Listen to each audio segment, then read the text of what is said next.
Caros amigos que nos acompanham pela Canção Nova, uma alegria. Estamos começando a nossa Escola da Fé de hoje, levando a você mais um programa da Canção Nova, para que nós possamos aprofundar a nossa fé. Mas eu convido vocês primeiro para rezarmos um pouco, para pedir a Deus a sua bênção para este nosso programa de hoje, para essa nossa noite. Em nome do Pai, do Filho, do Espírito Santo. Amém. Vinde, Espírito Santo, enchei os corações dos vossos fiéis e acendei neles o fogo do vosso amor. Enviai o vosso Espírito, e tudo será criado, e renovareis a face da terra. Ó Deus, que instruíste os corações dos vossos fiéis com a luz do Espírito Santo, fazei que apreciemos retamente todas as coisas, segundo o mesmo Espírito, e gozemos sempre da sua consolação. Por Cristo, Senhor nosso. Amém. Em tuas mãos, Senhor, nos colocamos nesta noite, pedindo, Senhor, a vossa graça, a vossa bênção, a inspiração, a iluminação do Divino Espírito Santo, para que nós possamos fazer esse programa, Senhor, conforme a vossa verdade, para a vossa maior glória. Com a intercessão bendita de Nossa Senhora. Ave Maria, cheia de graça, o Senhor é convosco. Bendita sois vós entre as mulheres, bendito é o fruto do vosso ventre, Jesus. Santa Maria, Mãe de Deus, rogai por nós, pecadores, agora e na hora de nossa morte. Amém. Glória ao Pai, ao Filho e ao Espírito Santo. Glorioso São José, rogai, em nome do Pai, do Filho, do Espírito Santo. Amém. Muito bem, entregando tudo nas mãos de Deus, vamos começar o nosso programa. Eu quero agradecer a presença de vocês que estão aqui. Quero ler pelo menos das cidades de vocês, e um dos câmeras vai focalizá-los. Belém, do Pará. Quem é de Belém? Seja bem-vindo, está ali. Belo Horizonte, Minas Gerais. Embu das Artes, São Paulo. Americana, São Paulo. Fortaleza, no Ceará. Estamos aí. Curitiba, Paraná. Serquilho, São Paulo. Juiz de Fora, Minas Gerais. Campinas, São Paulo. Santa Rita do Sapucaí, Minas Gerais. Cuiabá, Mato Grosso. Umuarama, no Paraná, e Nova Iguaçu, no Rio de Janeiro, e Cachoeira Paulista, aqui, a nossa cidade. Ok? Sejam bem-vindos, é uma alegria podermos receber vocês todos aqui na Canção Nova, e também de modo especial aqui na nossa Escola da Fé. Hoje nós vamos conversar um pouco sobre os 60 anos de ordenação sacerdotal do nosso Papa. Não é brincadeira, né? 60 anos de sacerdócio. Deve ter aí uns 40 anos de bispo, pelo menos, né? Enfim, um homem que tem uma vida inteira entregue à igreja. E como a Canção Nova está fazendo 60 horas de vigília, de adoração pelo Papa, pelas suas intenções, pela sua saúde, pelas suas necessidades, né? Todos os programas dessas 60 horas estão, então, focalizados na pessoa dele. Então, foi pedido que também a Escola da Fé centralizasse a sua atenção no Papa. E a gente vai ver que tem muita coisa bonita para a gente conversar sobre o Papa. Eu trouxe aqui alguns livros do Papa para mostrar. Alguns, isso apenas os que eu tenho, uns 10 que eu tenho, né? O Papa já publicou muito mais do que isso. E a gente vai poder, então, conversar um pouco sobre isso. Também os bispos que no dia, os arcebispos que no dia 29 de São Pedro receberam o pálio, né, de arcebispos. Aqui nós temos pelo menos 9 aqui do Brasil. Depois eu quero... 9 que receberam o pálio, não só do Brasil, quero ler aqui depois. E quero dizer que nessas duas últimas quinta-feiras, nós tivemos os programas gravados, porque eu estava na peregrinação à Terra Santa, passamos o Pentecostes na Terra Santa, uma coisa muito bonita, né? E depois acompanhamos lá 3 grupos que peregrinaram pela Terra Santa durante mais ou menos uns 10 dias. Depois pegamos 2 quintas-feiras, com as 2 entrevistas que nós passamos aqui. Mas nunca ficamos sem o programa, ok? É uma alegria a gente, pelo menos, deixar os programas gravados, ok? E temos aqui o nosso amigo Ricardo Já de volta também, depois de 3 semanas, né, Ricardo? De volta. Tudo certo? Tudo bem, graças a Deus. Beleza. Não estava para a Terra Santa, estava aqui em Cachoeira Paulista, ali em São Paulo, aqui na missão mesmo, por aqui. Isso. Mas estamos aí, professor, de volta, ao vivo. Beleza. E já quero convidar você que está em casa, aproveitando, professor, que o Papa essa semana lançou o portal de notícias, né? É verdade, news.va e lançando através do Twitter. Hoje nós vamos fazer o nosso sorteio também através do Twitter. Ô, Ricardo, eu não pude acessar ainda, é news.va, né? VA. News em inglês. News em inglês. News.va. As notícias têm em português também? Não, infelizmente só estão em inglês e italiano. Italiano. Mas hoje, com qualquer recurso também da internet, consegue fazer uma boa tradução. Sei. O que o Vaticano fez? Juntou os órgãos de notícias, Observatório Romano, Rádio Vaticano e outros, através das mídias sociais, e colocaram tudo no news.va.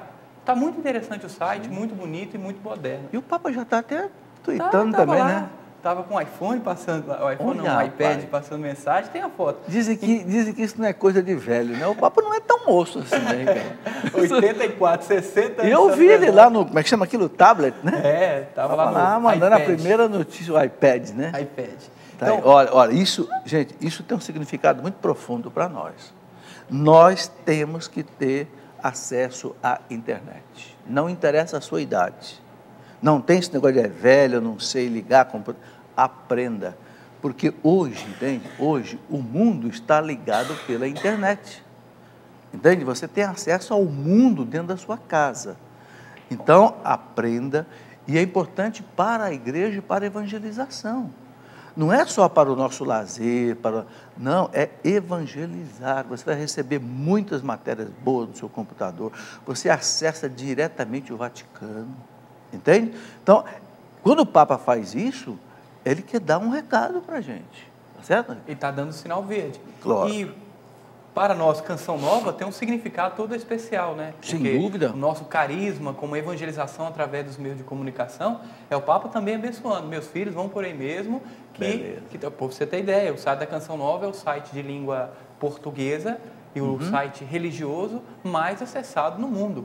Então, você tem noção do que é isso? Só pede para o site do Vaticano. Que beleza. Então, professor... Ricardo, coloca os nossos endereços, então, de comunicação. Vamos lá. escola@cançãonova.com. Pode mandar sua pergunta para nós. Também pelo telefone 12 3186 2600 e através também dos nossos blogs, né? blog.cançãonova.com/Escola da Fé e blog.cançãonova.com/Felipe Aquino. Ok, ainda tem a minha... nossos canais de comunicação e de interatividade, além do Twitter, né? E eu tenho ainda a minha página da internet, que é a página Cleofas, e quem quiser alguma informação a mais, também nós temos lá na nossa página. Ok, Ricardo, então vamos conversar um pouco sobre as notícias, né? Algumas notícias ligadas à igreja. Antes eu quero só rapidamente mostrar este livro que eu já tinha comentado aqui, que eu estava escrevendo um livro sobre os dogmas da fé católica. Ficou pronto, depois aí de uns 2 anos de trabalho em cima dele. Muita gente me pergunta, quais são os dogmas, afinal, da fé católica? Né? Então, aqui é um estudo sobre esses dogmas. Ficou um pouco grande, 400 páginas, porque tem dogma desde a criação do homem e do mundo até a vida eterna, o céu, o inferno, o purgatório, o juízo final, o juízo particular, e tudo isso é dogma de fé. Então, é uma exposição da doutrina católica, ok? E, inclusive, eu fiz questão de colocar aqui, depois do imprimatur do nosso bispo Dom Beni deu o seu imprimatur.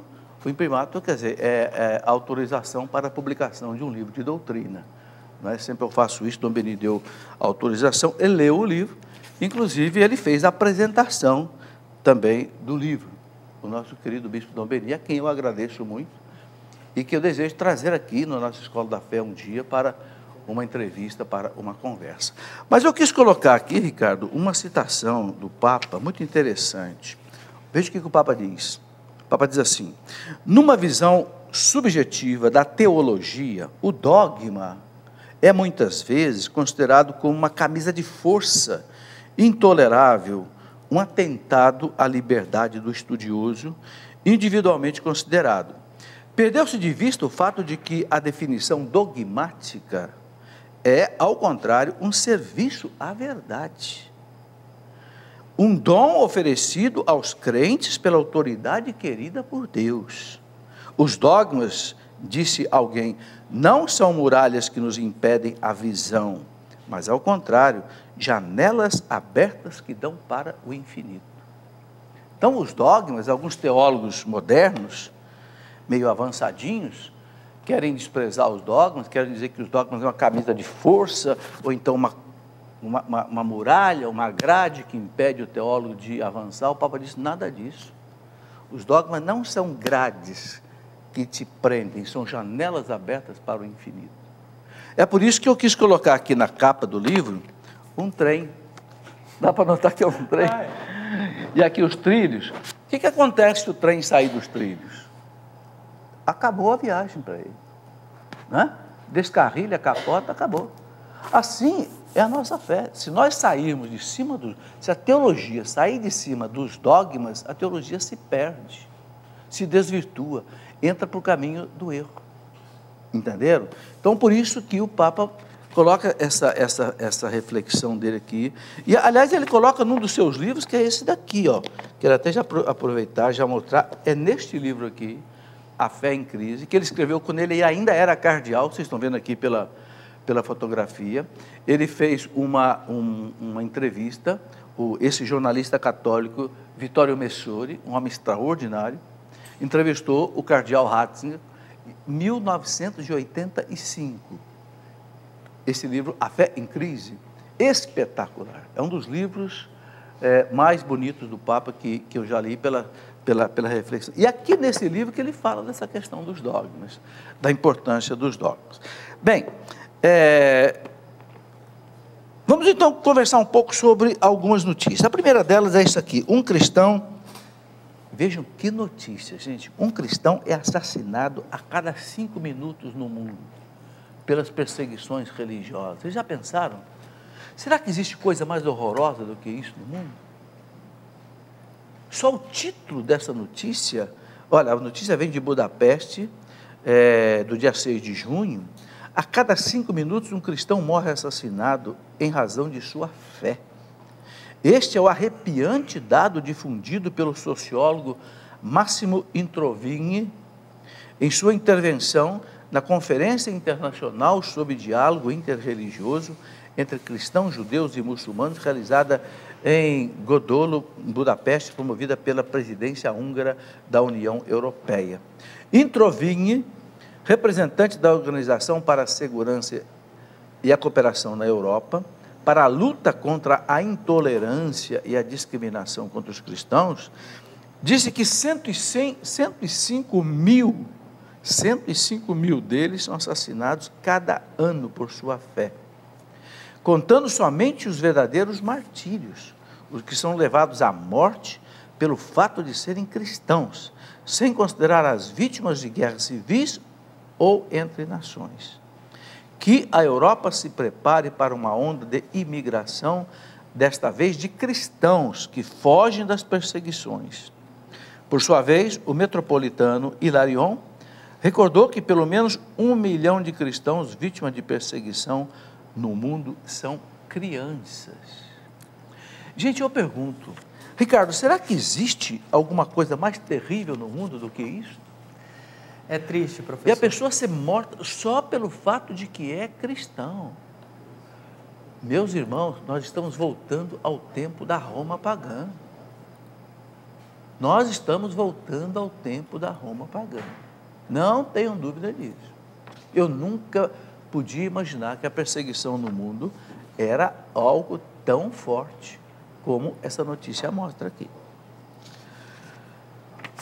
Outra notícia, o pai da pílula anticoncepcional se arrepende do seu invento. Olha que notícia interessante. A pílula está completando aí 40 e poucos anos, porque ela foi lançada no mercado em 1967. Então a notícia diz aqui o seguinte, que o austríaco Karl Digerassi, pai da pílula anticoncepcional, se arrepende do seu invento, que culpa pela catástrofe demográfica, número de pessoas no mundo, né? E origem de um terrível desequilíbrio populacional. Lamento a desconexão atual entre sexualidade e reprodução. Quer dizer, a pílula separou no sexo, né, a sexualidade, o aspecto unitivo do aspecto procriativo. E as pessoas ficaram com o sexo só com o prazer e descartaram a procriação, é o que ele está dizendo aqui. A queda da natalidade é uma epidemia pior que a obesidade. Os jovens estão cometendo um suicídio nacional ao rechaçar a reprodução. Para digerar-se, a limitação da natalidade provocou um cenário de horror. Cenário de horror. Na maior parte da Europa, deixou de haver uma relação entre sexualidade e reprodução. E agregamos isso não só na Europa, mas em todo o mundo. Na católica Áustria, em que o número médio de crianças por família é de 1,4, essa dissociação é agora completa. Criticou as famílias que limitam seus filhos porque querem gozar comendo schnitzels, uma comida lá à moda de Viena, enquanto deixam que o resto do mundo se destrua. Gente, nós não entendemos ainda, não caiu essa ficha ainda, do que é essa crise demográfica no mundo. Essa ficha não caiu ainda. Aqui no Brasil vai cair daqui a uns 10 anos. Na Europa está caindo. Ou seja, a Europa está envelhecida, não tem braços para trabalhar, a Previdência Social está quebrando. Por quê? Porque os velhos gastam muito. Claro, o velho não trabalha, já está aposentado, e o velho gasta demais com saúde. O velho sai de um médico e vai para o outro. Você pega um garoto igual o Ricardo, não vai no médico, né? Mas eu vou no oculista, vou no otorrinolaringologista, daqui a pouco eu vou no cardiologista, eu vou no ortopedista, do ortopedista eu vou lá para o... Porque a idade vai chegando, você entende? E o velho não trabalha mais, ele recebe, porque ele já aposentou. E se não tiver jovens para manter o caixa da Previdência, o que acontece? Quebra. O Japão hoje, que é um país que tem 16, 17 vezes a densidade demográfica do Brasil, enquanto o Brasil tem 20 pessoas por quilômetro quadrado, o Japão tem 330, o Japão está fazendo campanha para aumentar a natalidade. E no Brasil, nós estamos diminuindo. Essa ficha não caiu ainda, vai cair. É por isso que o inventor da pílula está tremendamente arrependido. Agora eu quero dizer uma coisa. Quando o Papa Paulo VI, em 1967, né, disse, é uma catástrofe essa pílula, e o mundo não deu bola, e o Papa disse, essa pílula vai complicar o mundo não deu bola, agora o mundo está percebendo. A Europa está se acabando. Muçulmanos, africanos, asiáticos estão dominando a Europa cada vez mais. É só você andar por qualquer cidade da Europa hoje, que você vai ver o tanto de imigrantes que tem nas ruas da Europa, que você percebe que não são europeus, entende? Então, todo mundo sabe que para que a população se mantenha, cada família, cada casal tem que ter 2,1 filhos, é uma média, né? Quantos países hoje na Europa tem 2,1 filhos por casal? Nenhum país da Europa, nenhum. E o nosso Brasil já está em 1,7, 1,8, quer dizer, a população do Brasil também agora vai começar a diminuir. Há ainda uma inércia demográfica, mas vencida essa inércia vai começar a diminuir. Nós não entendemos ainda o que significa isso, mas os demógrafos já estão arrepiados. Quem viver, verá. Quero lembrar que agora a gente vai assistir aí um pedaço da catequese, homilia do Papa, do Ângelus da quarta-feira de ontem. Depois da missa, né, o Papa então fez o que ele faz sempre nas quartas-feiras, o Ângelus. Vamos então ver um trecho dessa alocução do Papa.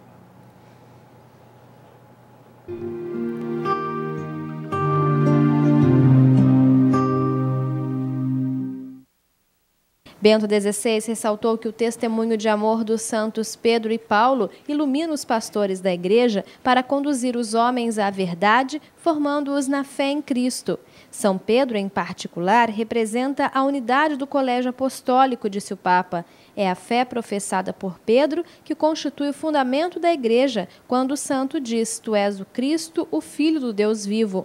O Papa agradeceu as orações pelos seus 60 anos de ordenação sacerdotal, expressando que é grato, sobretudo, ao Senhor pelo seu chamado e pelo ministério a ele confiado, e agradeceu também àqueles que, nesta circunstância, manifestaram sua proximidade e o apoiam na missão, com a oração que brota de cada comunidade eclesial, traduzindo-se em adoração a Cristo e Eucaristia, para fazer crescer a força e a liberdade de anunciar o Evangelho.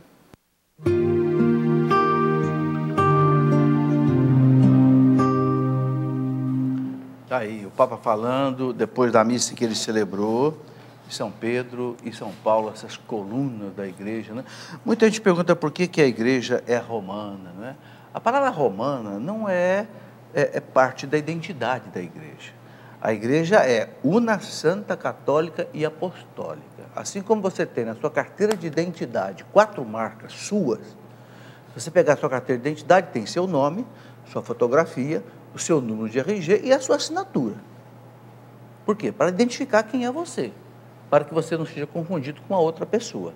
A igreja também, Cristo deixou nela 4 marcas, 4 maneiras dela ser identificada: una, santa, católica e apostólica. O romana não faz parte da identidade intrínseca da igreja. Tanto é assim que o Papa já morou fora de Roma. Os papas moraram em Avignon durante 70 anos. Os papas moraram, por exemplo, em Orvieto, que era território do Papa. Então, o Papa, obrigatoriamente, ele não tem que estar em Roma. Mas por que ficou esse adjetivo também romana? Porque esses gigantes, essas colunas da igreja, Pedro e Paulo, não é? Se encontraram em Roma e morreram em Roma. No mesmo ano, o ano 67, na perseguição de Nero, né? E eles firmaram a igreja no coração do mundo, que era Roma, aquela Roma que queria destruir os cristãos. Até hoje, a sede da igreja está ali. É o cumprimento daquela promessa que Jesus disse: as portas do inferno nunca prevalecerão contra ela. Essa é uma prova. O maior império que o mundo já conheceu na sua história, o Império Romano, não conseguiu destruir a fé daqueles homens simples que vieram lá da Galileia, né? Por quê? Porque Jesus estava ali, ok? É uma coisa que nós temos que ter alegria, sabe, gente? Nós já somos vencedores, nós já vencemos. Quando Deus diz para nós: ninguém vai vencer vocês, é porque nós já somos vencedores. Então, essa é a esperança, é a alegria cristã, entende? Jamais as portas do inferno vão dobrar esta igreja. Podem espezinhar a igreja, podem matar os cristãos, podem perseguir os cristãos, podem zombar do Papa, como zombaram essa semana, violentamente zombaram do Papa, zombaram do santo, mas nós já somos vencedores, entende? É inequívoca essa vitória. Ok, mais uma notícia aqui dessa sequência que nós estamos conversando, uma notícia muito interessante. Espanha, a igreja assiste 3,6 milhões de pessoas. Olha, hoje, infelizmente, a Espanha, que é um país extremamente católico, um país de grandes santos da igreja, por exemplo, um São João da Cruz, uma Santa Teresa d'Ávila, um Santo Inácio de Loyola, né? Um São Domingos de Gusmão. Hoje, esta Espanha, parte dela, volta-se violentamente contra a igreja. Hoje eu vi no site da internet uma série de igrejas na Espanha que estão sendo incendiadas. Inclusive, uma das igrejas que foram incendiadas, não sei se você viu, Ricardo, estava escrito assim: uma igreja só ilumina quando ela está ardendo em chamas. Sabe, escrito na porta, e a igreja queimada mesmo, sabe, por pessoas que não aceitam o cristianismo, não aceitam a moral católica. Então, volto, e a Espanha, sabe, ali tem várias fotografias de várias igrejas queimadas. Mas agora veja essa notícia. A notícia diz assim, olha, mais de 5 milhões de eucaristias celebradas na Espanha, 314 mil batismos, 249 mil primeiras comunhões, 91 mil casamentos e mais de 43 milhões de horas de dedicação aos outros por parte dos sacerdotes, que são quase 19 mil, religiosos, quase 55 mil, e agentes de pastoral, mais de 70 mil. Estes são os números da igreja na Espanha em 2009. Esta realidade está descrita na memória de atividades correspondente ao exercício 2009 da Conferência dos Bispos Espanhóis. Entre outros dados, indica que 1.400.000 alunos estão matriculados em algum dos 5.347 centros de estudos da igreja. 5 mil, olha o serviço que a igreja presta na Espanha. A igreja também incrementou sua atividade caritativa e assistencial no contexto da crise econômica que a Espanha está vivendo, chegando a assistir 3,6 milhões de pessoas nos 4.862 centros assistenciais da igreja. São centros de caridade. E o que a igreja está recebendo em troca disso na Espanha são igrejas sendo queimadas. Os centros educativos católicos, além de transmitir aos jovens os valores que se derivam do Evangelho, economizaram 4.399 milhões de euros. Ou seja, gente, 4,4 bilhões de euros o governo espanhol economizou por causa do trabalho que a igreja presta ao país. As administrações públicas em 2009, há mais de 500 municípios na Espanha, nos quais o único bem de interesse cultural é a igreja. Então a igreja faz toda essa caridade na Espanha, a igreja presta todo esse serviço na Espanha, e o que a igreja recebe são igrejas incendiadas. É impressionante, parece aquilo que aconteceu em Roma. Parece Nero incendiando Roma e colocando a culpa nos cristãos. Está aí. Bom, outra notícia diz que ladrões matam fiéis e roubaram uma custódia. Custódia é o ostensório, né? Com a Eucaristia em uma igreja nicaragüense. Gente, está acontecendo muita violação de igreja, muito roubo de sacrário. Agora que roubaram o Santíssimo no ostensório. Ouçam essa notícia. O arcebispo de Manágua, Nicarágua, Dom Leopoldo José, denunciou que na madrugada da quarta-feira, 14 de junho, agora, delinquentes armados entraram na capela de adoração perpétua da paróquia Santo Agostinho, amarraram os fiéis que rezavam nesse momento no lugar e roubaram o ostensório com o Santíssimo Sacramento. Dom Brenes rechaçou estes graves fatos e exortou a todos os fiéis de Manágua a oferecerem orações e atos de reparação a Jesus sacramentado. O padre Carrion disse à ACI Prensa que os delinquentes quebraram o vidro que protegia a custódia e a levaram junto com o Santíssimo. As pessoas foram deixadas ali amarradas, com a luz apagada, e imediatamente foram à casa paroquial, onde se encontrava o pároco sozinho. O sacerdote relatou que os delinquentes roubaram um pouco de roupa, anel, etc. Olha, não é só essa notícia desse tipo, viu? Eu vi outras notícias essa semana, de uma outra igreja que foi violada, o sacrário foi violado, os delinquentes pegaram a âmbula cheia de hóstias, jogaram as hóstias no chão e tomaram cerveja na âmbula. Tudo isso com fotografia. Sabe, então, é preciso dar aqui o seguinte recado, gente. Antigamente isso não acontecia, porque antigamente se respeitava o sagrado. Hoje não se respeita mais, viu? Não pense que a sua paróquia, a sua igreja é inviolável, que não é, não. Trate de tomar cuidado quando você faz a adoração perpétua, passa na madrugada rezando, coloquem vigias, porque aqui também no Brasil nós não estamos imunes a isso, não. Não se iludam, porque esta onda a gente percebe que ela está atravessando o mundo. Ok? Ricardo, alguma coisa aí? É isso aí, professor. E também é um convite para quem está em casa de viver o mistério da reparação também, rezando como Nossa Senhora ensinou lá em Fátima, né, professor?